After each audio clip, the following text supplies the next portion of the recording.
이전 예배 드리는데 서정주 시인의 국화역 표사가 생각이 났어요.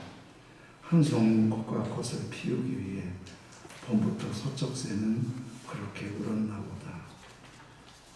봄은 계절의 여왕입니다. 벚꽃, 진달래, 개나리, 튤립, 철쭉, 요즘에 라일락, 만벌에서 향기가 진동합니다.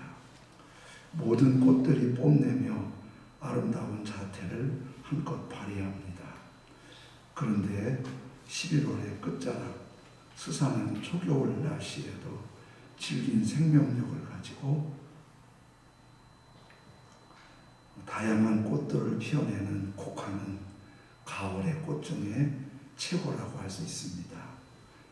서정주 시인은 소쩍새 천둥이 울고 서리가 내리는 잠못 드는 밤을 지내야 피는 꽃을 보면서 한 가지 새로운 고개를 넘어가려면 인고의 시절을 지내야 한다고 생각한 것 같습니다. 우리 그리스도인들은 어떤 일을 이루고 나면 공통적으로 이렇게 말하죠. 주님께서 하셨습니다. 주님 은혜입니다. 또 우리 은혜라고 노래했습니다.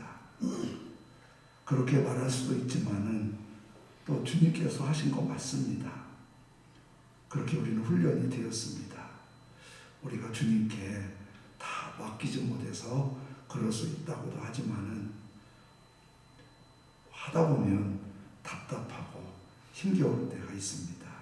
그래서 주님을 바라보고 주님을 사모하며 주님의 인도를 간절히 바라지요. 일을 맡길 때는 내가 뭐 잘못한 거 있나? 주님의 인도를 잘 받지 못할 건가? 이런 고민도 하게 되고 안타까움도 있습니다. 저도 아무것도 없는 빈털터리에서 성전을 지어본 경험이 있어서 라마나역 스페이스 R을 세워가는 과정을 가슴 졸이며 기도했습니다. 처음 이전을 말할 때 분양받는 것이 어떻겠냐고 제가 제안을 했습니다. 월세 내는 것보다는 이자가 좀 저렴한 것 같아서. 그런데 막상 이렇게 추진하려고 해보면 목돈이 들잖아요. 또 목돈이 이 정도 하려면 작은 돈이 아니잖아요. 이게 뭐 만만한 일 아니잖아요. 목돈이 준비돼야 되고 또 그 과정에서 인테리어도 쉬운 일이 아니잖아요. 그때마다 저도 성전 지을 때 이런 생각이 들었어요. 나갈 때는 많은데 돈이 들어올 때는 없는 거예요. 그거 어떻게 해야겠어요? 달라는 데는 많은데 돈이 들어올 때는 아무 데도 없는 거예요. 그럼 어떻게 하겠어요? 주님의 은혜입니다. 주님이 하셨습니다. 그렇게 말할 수밖에 없지만은 그 과정은 감당하는 사람들이 주님을 바라보면서 가슴 졸이는 몫이지요.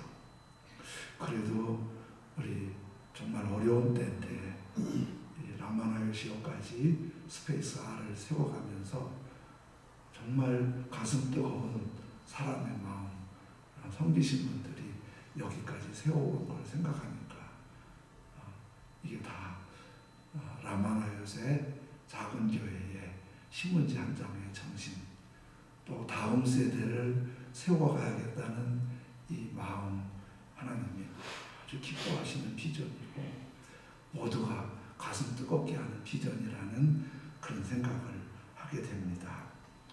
주님의 은혜이지요. 또 주님이 하셨지요. 또 이 일을 기뻐하시고 주님의 거룩한 역사가 이루어질 거라는 기대와 기쁨과 감사가 넘칩니다. 오늘 성경 우리 본문을 좀 다시 띄워주시겠어요? 오직 여호와의 종 모세가 너희에게 명령한 명령과 율법을 반드시 행하여 너희 하나님 여호와를 사랑하고 그의 모든 길로 행하며 그의 계명을 지켜 그에게 친근히 하고 너의 마음을 다하여 여호와를 다하며 다하며 성품을 다하여 그를 섬길지니라 하고 22장이면은 여호수아가 가나안 땅을 다 정복하고 이제 삶을 마무리하면서 하나님 앞에 갈 준비를 할 때입니다. 여호수아가 돌아보면 얼마나 감회가 뜨겁겠어요. 그렇죠? 처음에 요단강 건너지 못하고 모세가 하나님 앞에 부름을 받고 모세가 있을 때는 하나님도 계셨지만은 모세가 있어서 옆에서 말만 들으면 든든했는데 모세가 떠난 후에 요단강도 건너야 되고 7 족속이 으르렁거리는 가나안 족속과 싸워야 되고 그 앞에서 지도자가 된다는 게 얼마나 마음이 부담이 됐겠어요. 그걸 주님이 아시니까 강하고 극히 담대하라고 여호수아한테 반복해서 말씀하지 않으셨겠어요? 근데 그거를 상상이나 계산해 보면 도저히 안 될 것 같은데 이제 거의 다 이루었어요. 그리고 노년에 쭉 돌아보면 오늘 우리가 부른 이 노래가 여호수아와 똑같은 마음이지 않겠어요? 다 은혜고 다 주님이 하셨습니다. 처음에는 뭐 도저히 바라볼 수 없는 거였는데 주님이 하신 거 맞잖아요. 그러면서 이제 여호수아 마음에 걱정을 거예요. 나는 가는데 이 다음 세대가 어떻게 살아가지? 그걸 이미 가나안 땅에 들어와 보지도 못한 모세는 알았어요. 그래서 신명기에서 모세가 아주 애꿎게 가나안 땅에 들어가서 잘 될 거다. 그때 정신 바짝 차려야 된다. 그런 말이 여호수아 가슴이 얼마나 박혔겠어요. 그래서 이제 이렇게 거의 22장부터는 여호수아의 유언과 같은데 오직 여호와의 종 모세가 너에게 명령한 명령과 율법을 반드시 행하여 너희 하나님 여호와를 사랑하고 반드시 행하여 하나님의 율법과 계명을 반드시 행하라고 그래요. 그래놓고 거기에 한 말씀을 더 추가하는데 이렇게 그에게 친근히 하고 이게 율법과 계명을 반드시 행하면서 거기에다가 빼놓을 수 없는 게 하나님과 친근히 하라는 거예요. 이 친근하라는 말이 이제 직역하면 집착하다, 달라붙다 이런 뜻이에요. 이게 우리 개정개혁 성경에는 여기에 딱 한 번만 있어요. 근데 개혁 성경에는 예전에 개정개혁 성경이 있을 때부터 개혁 성경일 때부터 이 단어가 저는 마음이 많이 와닿았는데 참 와닿았는데 어떻게 하는지 잘 감이 안 왔어요. 참 좋은 말이다 이런 생각. 친하고 가까이 한 거잖아요. 참 좋은 말이다. 근데 마음이 많이 와닿지는 않아. 좋은 말이라 참 하나님이 원하시는 뜻이긴 하는데 어떻게 하는 거지? 이런 생각은 잘 정리가 안 되고 그랬어요. 개혁 성경에는 이 말이 5번 나와요. 5번 나오는데 2가지 관점인데 하나님을 친근히 하라는 관점이 있고 또 하나는 이방 풍속과 가까이 하지 말라. 이럴 때도 친근을 썼어요. 내가 어느 쪽에 친근하냐가 내게 굉장히 중요한 거예요. 근데 이렇게 명령과 율법을 반드시 행한다. 이거는 신앙의 개인 신앙생활의 외적인 모습이에요. 율법과 명령을 지키는 건 외적인 게 많이 나오잖아요. 근데 친근하다는 거는 내적인 거예요. 내적인 거. 바리새인들이 정말 명령과 율법을 엄격하게 지켰잖아요. 그래서 자기들이 그렇게 엄격하게 지킨 것이 구별되게 지켰다고 자랑스러워서 바리새라는 뜻이 우리 이렇게 구별되게 엄격하게 지키고 있다는 이름까지 만들었잖아요. 근데 그렇게 잘하는데 예수님은 바리새인들을 왜 그렇게 책망하셨어요? 해치합니다. 독사의 새끼들. 왜 그렇게 무섭게 하셨어요? 그거를 찬찬히 뜯어보면은 거기에 이게 있는 거예요. 외적인 명령과 율법을 반드시 행했어요. 누가 봐도 우러러볼 만큼 행했어요. 그런데 거기에 하나님, 예수님 보시기에 마음이 안타까운 게 안 가까웠어요. 친근하지가 않았어요. 그렇게 보면은 하나님이 우리에게 더 원하시는 거는 명령과 율법을 반드시 행하는 것보다 하나님과 친근한 게 더 중요하다는 생각을 하는 거예요. 겉으로 보기에 잘하는 것보다 내면이 친근한 게 더 중요한 거예요. 이게 하나님이 이걸 보시는 거예요. 기독교 역사를 교육적으로 이렇게 조금 살펴보면 가장 기독교 시스템이나 신학이나 이런 게 가장 부실했을 때가 예수님 이후 300년간이에요. 콘스탄틴이 기독교를 공인할 때까지는 시스템도 없었어요. 있어봐야 집사님 몇 분, 감독, 장로 이런 거지 정리가 되지 않았어요. 그러니까 막 이단들도 일어나고 또 그거를 사소하고 교회가 힘쓰고 그랬지 제대로 사시는 신약 성경도 없었어요. 정리가 잘 안 됐으니까. 있다고 하더라도 볼 수가 없었어요. 인쇄술이 없으니까. 그런데 콘스탄틴이 기독교를 공인하면서부터 기독교가 굉장히 귀족화됐어요. 황제가 예수님을 믿으니 그 밑에는 안 믿어도 다 믿는 척 할 거 아니에요. 그러니까 어떻게 하겠어요? 그 다음부터 기독교는 캐톨릭 중심으로 굉장히 엄청난 성당이 세워지고 굉장히 장엄한 의식이 생기고 그런 거예요. 기독교가. 근데 캐톨릭의 아주 결정적인 쇠퇴의 원인, 문제의 원인은 진리의 표준이 변한다는 거예요. 왜냐하면 교회의 권위를 더 우선으로 하니까. 그러니까 교황청에서 바꿀 수가 있어요. 성경도 바꿀 수가 있어요. 그러니까 재밌잖아요. 저기 양화진에 절두산 성지가 있는데 거기에는 천주교의 103명이 목이 잘려서 순교된 곳이어서 그렇게 절두산 성지예요. 목이 잘린 곳이어서. 그런데 그 사람들이 왜 그랬냐면 제사를 거부하다 그랬어요. 가장 중요한 것 중에 한국 전통과 어긋나니까.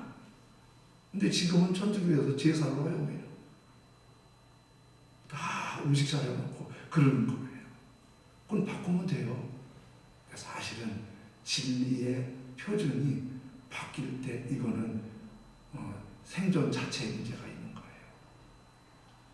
그러니까 여기에서 천주교는 대부분의 소수의 지식인 말고는 로마 시대 때 대부분이 무식한 사람들이었잖아요. 특별히 노예들. 이분들이 예수님을 믿어야 되니까 성경 틀을 모르니까 할 수가 없잖아요. 그래서 십자가를 들고 다니고 십자가를 들고 다닐 수 없을 때는 그리라고. 그래서 그분들이 모이면 꼭 그리는 게 그런 거예요. 십자가를 그리는 것도 십자가 세우는 것처럼 의미가 있긴 있어요. 그런데 진리를 모르는 십자가는 우상이에요. 그거는. 그렇게 되는 거예요. 그러니까 마틴 루터가 종교개혁을 했잖아요. 마틴 루터가 종교개혁을 하면서 가장 중요한 게 성경을 가르치는 거예요. 성경을 가르치는 거예요. 그래가지고 한때는 이럴 때도 있었어요. 세례를 받으려면 소교리 문답을 다 외워야 돼요. 그거 못 외우면 세례 안 줘요. 세례 안 줘요. 세례를 못 받으면 결혼 주례 안 해줘요. 그래서 머리 나쁜 사람은 장가 가기도 어려웠어요. 예수 믿기도 어렵고. 근데 이런 아쉬움들이 한국 교회에도 오고 있는 것 같은 분위기가 들어요. 제자 훈련하고 성경 공부해서 성경을 많이 알면 하나님과 친해지겠다고 생각하는 거예요. 그러면 신학 박사들이 성경을 많이 하니까 하나님과 친해요. 아는 거하고 친한 거하고는 다르잖아요. 아는 거하고 친한 거하고는 분명히 다르잖아요. 성경을 아무리 알아도 하나님과 친하지 않을 수 있어요. 성경대로 굉장히 열심히 사는데 하나님과 친하지 않을 수 있어요. 그래서 여호수아는 요거를 굉장히 아주 포인트로 지적해 준 것 같아요. 명령과 율법을 반드시 행하는데 어떻게 하나님 여호와께 친근해라. 우리가 자랄 때 어린애기로 자랄 때 엄마 아빠에 대해서 너무 몰라요. 갓난애기가 첫 돌까지 엄마 이름을 알겠어요? 아빠 이름을 알겠어요? 성을 알겠어요? 성향을 알겠어요? 아무것도 몰라요. 그런데 어린애한테는 하나 있어요. 엄마 아빠는 없으면 안 돼요. 너무 친해요. 엄마 냄새 알아요. 아빠 냄새 알아요. 그 품에 있을 때 가장 편한 거예요. 우리 주님께서 지금 그걸 우리에게 원하신다는 생각을 하는 거예요. 아니, 저는 성경 공부 무시하는 거 아니에요. 말씀 무시하는 거 아니에요. 율법도 공부하고 말씀대로 살고 하나님 기뻐하시는 우리 삶이 잘 다듬어지고 해야 돼요. 그런데 반드시 행하는데 거기에 알맹이가 하나님을 친근히 하는 거예요. 하나님을 친근한 거예요. 그러니까 사마리아 소가성에 시집을 6번 간 그 여인은 마을 사람도 그 누구한테도 얼굴을 내밀 수 없어요. 그런데 예수님을 만난 기쁨이 얼마나 좋은지. 응석 부리듯 예수님 품에 안기고 싶고 예수님이 그를 안아주시고 이 여인은 너무 좋아서 뛰어다니면서 내가 메시아를 만났다. 그게 너무 좋아하는 거예요. 어린애의 감동과 기쁨이 하나님과 너무 뜨거운 모습이 있는 거예요. 이제 한국 교회도 이렇게 관심 있게 보면 건물도 굉장히 좋아졌어요. 시스템도 기가 막혀요. 그리고 세상의 모든 좋은 소재들 다 활용할 수 있는 이런 거 다 있어요. 근데 이상하죠? 그거 안 됐을 때 그렇게 하나님 생각하며 울고 안 먹어도 좋고 그저 밤에 쪼그리고 잠자면서 주님 생각하면서 하는 게 그렇게 좋았던 그 친근함을 우리 가만히 생각해 보면 저도 예전보다 너무 외적인 환경은 좋아졌어요. 근데 그 하나님을 그렇게 가슴 뜨겁게 친근해 했던 그 옛날의 그런 모습들이 무디어진 것이 죄송한 거예요. 그러면 이제 어떻게 하나님을 친근할 수 있겠어요? 친해지는 건 다른 거 없어요. 봐야 친해져요. 아무리 친한 사람도 안 보이면 멀어지더라고요. 마음으로 한다는 거 쉽지 않아요. 봐야, 싸워도 봐야 미운 점, 고운 점 드는 거예요. 근데 문제는 친해야 될 하나님이 안 보인다는 거예요. 안 보인다는 거예요. 그래서 우리는 친한 줄 적당히 생각하고 사는 거예요. 나 친하다고, 나 친하다고. 가끔 제가 우리 동네에서 이제 오래 사역하다 보니까 길을 가다가 음식점에서 날 만나고 반갑게 인사하는 분이 있으세요. 근데 정말 죄송한데 제가 누군지 전혀 생각이 안 나는 거예요. 그분은 뭐라 그럴까요? 그 천양교회 윤민영 목사 나 잘 알아. 나는 전혀 생각이 안 나는 거야. 그럼 나하고 친한 거 아니지요? 그치요? 아는 건 아는데 친한 거 아니지요? 내 이름으로 귀신을 쫓아내고 병든 자를 고쳤는데 예수님은 뭐라고 해요? 나는 너를 도무지 모른다. 어떻게 그럴 수가 있어요? 주여 주여 했는데 가보니까 나 너 누군지 모르겠는데 네가 누구지? 왜 그럴까요? 주님과 내가 가깝게 교제하지 못한 것 같아요. 예전에 라마나시 밖에 갈 때 박 목사님이 그런 얘기를 하는데 제가 도전도 되고 그리고 이해도 잘 안 됐어요. 24시간 주님의 임재 가운데 살고 있다고. 저 그러지 못하거든요. 내가 다른 분한테, 친구 목사님들한테 그 양반은 말이야 24시간 주님의 임재 가운데 산대. 그 사람 목사님들인데 정말 대단하네. 근데 요즘 제가 그게 이제 공감이 돼요. 제가 그런 게 와요. 아침에 눈 뜨면 주님을 생각하고 사랑을 고백하고 순간순간 주님 잊지 않으려고 주님을 찾고 성령님의 임재를 갈망하고 잠들기 전에도 주님을 계속 부르면서 찾으면서 잠들고 잠깐 잠에서 일어나서도 주님 사랑합니다. 예수님 사랑합니다. 제가 그게 돼요. 아직도 아쉽긴 하지만 돼요. 우리가 시선도 좋아지면 좋지요. 시스템도 좋아지면 좋지요.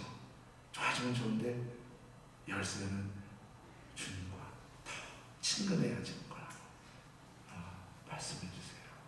하나님과 더. 내가 주님 나 아시지요? 그러기 전에 주님이 나를 너무 기뻐하셔서 내 손 잡아주시고 나를 품어주시고 너는 내 사람이야. 너는 내 거야. 이렇게 말해줄 수 있다면 우리는 다른 거 아무것도 못해도 가장 복 있는 사람이라고 믿습니다. 다른 거 많이 했는데 주님이 너 누구지? 그러면 얼마나 황당하겠어요. 우리 라모나의 스페이스 할 작은 교회 신문지 한 장, 다음 세대를 향한 열정이 주님과 친근함으로, 그 친근함 때문에 너무 행복하고 너무 기쁘고 주님 품 안에 탕자의 그 감격스러운 기쁨이 막 향기가 돼서 다음 세대를 회복하고 우리 민족과 열방을 회복하는 거룩한 은혜가 주님과 친근함으로 이루어질 수 있는 은혜가 있으시길 예수님의 이름으로 축복합니다. 아멘. 기도하겠습니다.